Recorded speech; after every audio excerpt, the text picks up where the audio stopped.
Good morning. This is John from the Springs Mennonite Church. It's good to be with you today. It's a little chilly around here, maybe so where you are, but that's all right. It's a great day.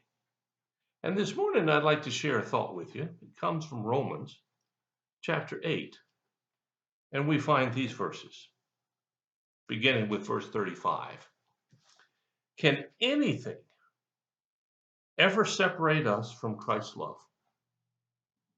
Does it mean he no longer loves us if we have trouble or calamity, or are persecuted, or hungry, or destitute, or in danger, or threatened with death? No, despite all these things, overwhelming victory is ours through Christ who loves us. And I am convinced that nothing can ever separate us from God's love. Neither death nor life, neither angels nor demons, neither our fears for today or our worries about tomorrow. Not even the powers of hell can separate us from God's love. No power in the sky above or in the earth below. Indeed, nothing in all of creation will ever be able to separate us from the love of God that is revealed in Jesus Christ our Lord. Well, this is a good passage. It's an interesting passage, one that I think has some meaning today. It starts off with a question. Can anything ever separate us from Christ's love? Anything. Is there anything that can happen that can separate us from Christ's love, from God's love and grace? Is there any event? Is there any person? Is there any experience? Is there anything that can keep us away and God away from us? Well, Paul asked the question. He goes on to answer it a little bit later, which I'll get back to. But in between this verse and a couple of verses down, he says, now this is important. He says, does it mean what? What does it mean? That God's left us. That's what he's trying to say. Does it mean, in other words, if something can separate us from God, what is it?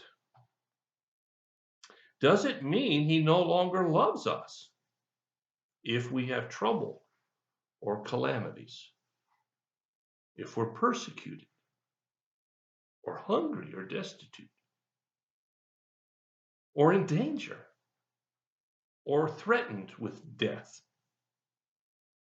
Do any of these things mean that God has forgotten us or left us or separated himself from us? Well, life is a journey and it's pretty unpredictable. Oh, I know. We think we kind of know what's going to happen, but do we really? I mean, can any one of you tell me precisely what you're going to be doing next month? Well, can you? I mean, I can't. I can look at my calendar and see what I think I'm going to be doing. But things change. The weather changes and makes it so we can't get in or out. We get a bad cold or we get really sick and we can't go anywhere. We catch a little stomach virus. I'm not talking about the COVID virus, just the same run-of-the-mill stomach junk that people have been getting since creation. Do you have any idea, really, that you're going to be doing next month? Nah. I mean, you think you do, but you can't be sure. And suppose one of these things happens. Suppose calamity strikes. You know, a lot of bad things happen in this world. Sometimes it's because I'm careless, and that makes a problem. Sometimes it's somebody else who's careless, and that might become my problem. Things happen. This is life. But when those things happen, does it mean that God doesn't love us anymore? Now, even when the big things, because it goes on further, it says, what about in danger or threatened with death? What about these things? Are any of these things an indication that God has gone on vacation or decided, you're not worth it anymore, I'll do something else? Paul says, no, none of it. He knows that things are going to happen. Now, I know his world was much less sophisticated than ours, but his gifts like medicine and knowledge to help overcome some of the problems was much more primitive than ours. We know more than he did. And our world is more complicated than his. But yet, still, he says, does any of these things that happen mean that he no longer loves us? And he answers it by saying, nope. He says, despite all these things, overwhelming victory is ours through Christ who loved us. We win. If you're not sure, read the back of the book, as I heard one time. We win. We win. Read the back of the book. You'll see. We win.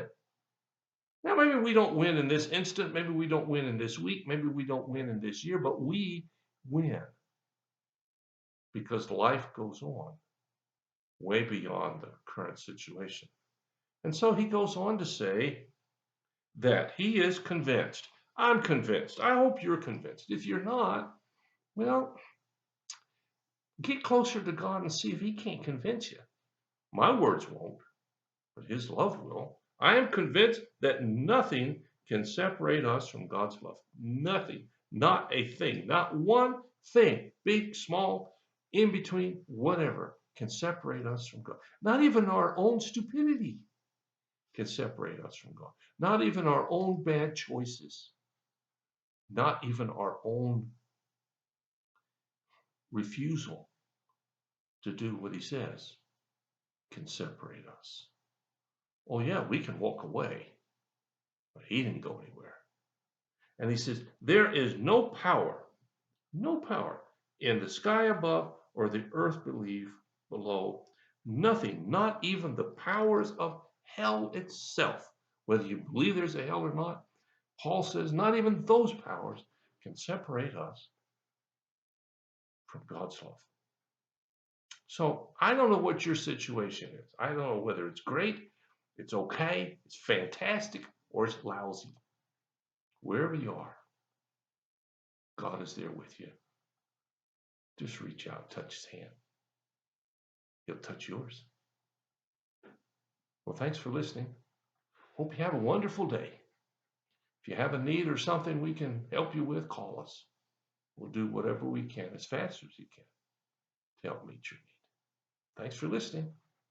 I'll talk to you again.